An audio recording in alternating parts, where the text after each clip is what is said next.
والسماء ذات البروج۔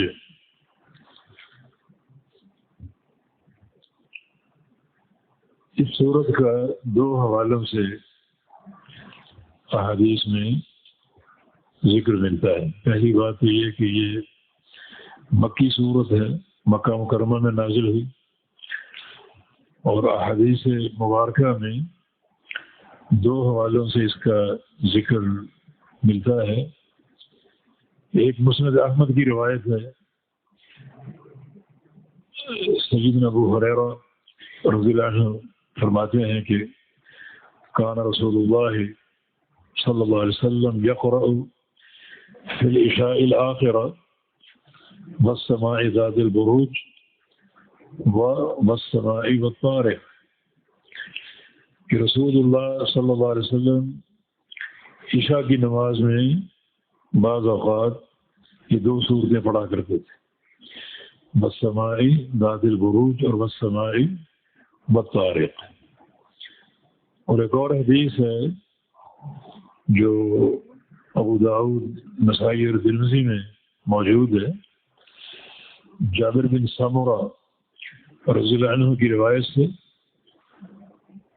اس میں یہ ہے کہ یہ دو صورتیں رسول اللہ صلی اللہ علیہ وسلم ظہر اور عصر میں بھی پڑھا کرتے تھے، ظہر میں اور عصر میں پڑھا کرتے تھے۔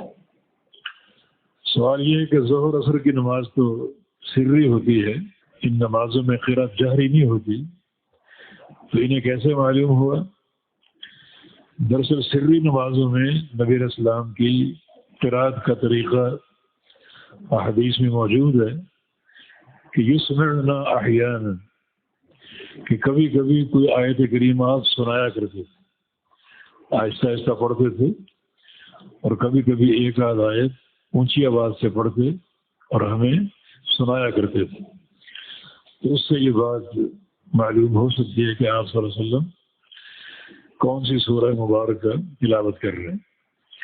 ان دو حوالوں سے اس سورت کا احادیث میں ذکر ہے۔ اس سورت کے پڑھنے کے فضائل بعض احادیث میں ملتے ہیں، مگر وہ سب کی سب سخت ضعیف ہے، اور ان میں کوئی حدیث قابل قبول یا قابل عمل نہیں ہے۔